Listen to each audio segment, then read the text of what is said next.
Hi guys, this is the reading of our Earth sign, Taurus, Virgo, and Capricorn. Let's see what's up with our Earth sign, Taurus, Virgo, and Capricorn. Okay.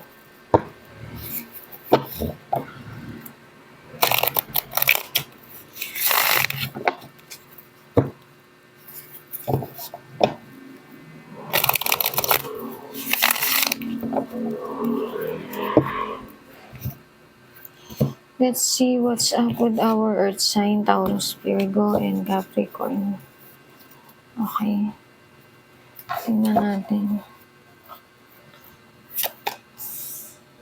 Okay, Knights of Swords.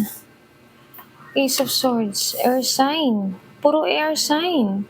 You may be dealing with the air sign, guys, ha? Gemini, Libra, and Aquarius.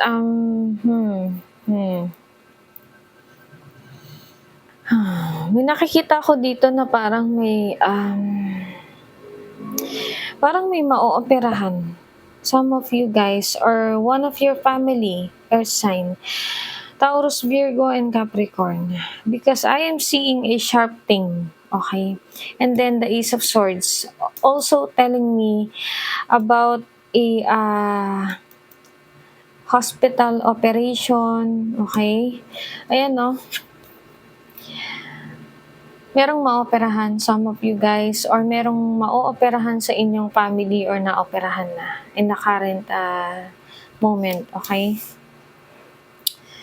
Then I am seeing here, yeah, you better watch out, okay?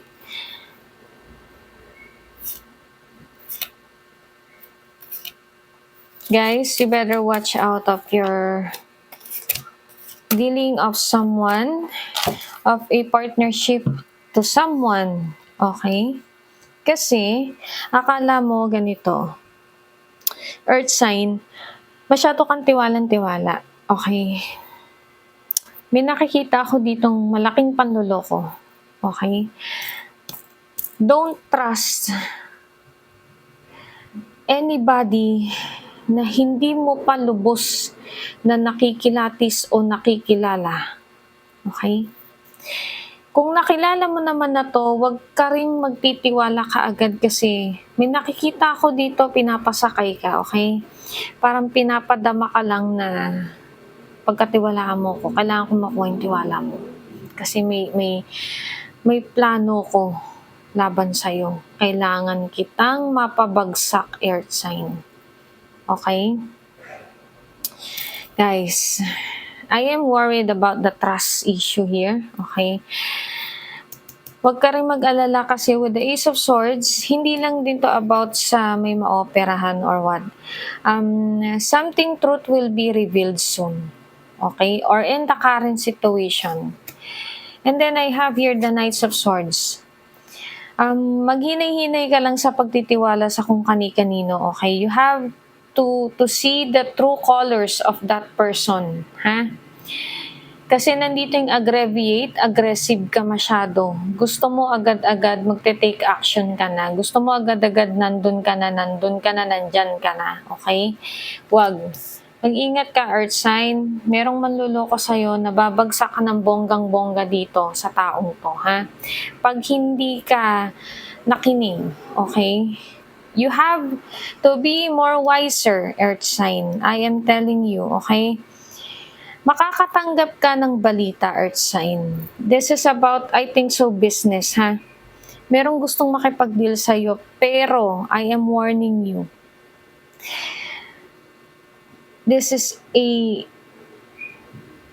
betrayal partnership, okay? Kasi nandito yung the tower, okay? May sudden changes, may sudden chaos, okay? May pangyayari na biglang bubulala sa'yo na magugulat ka na lang. Ito pa ng kapartner mo, ayan o, partnership, okay?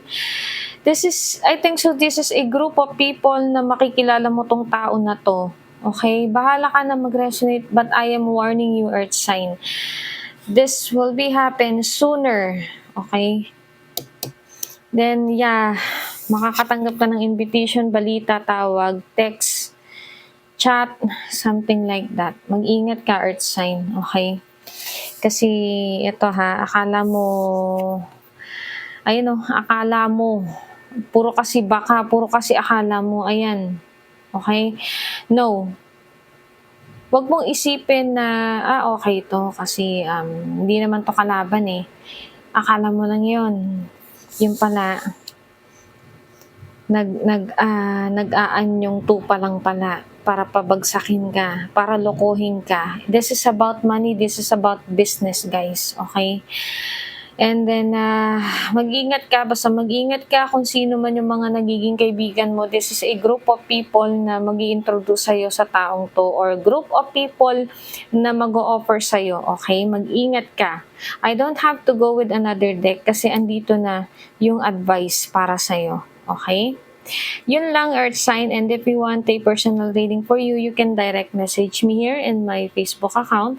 For the pricing, we have a different category of our personal reading, okay?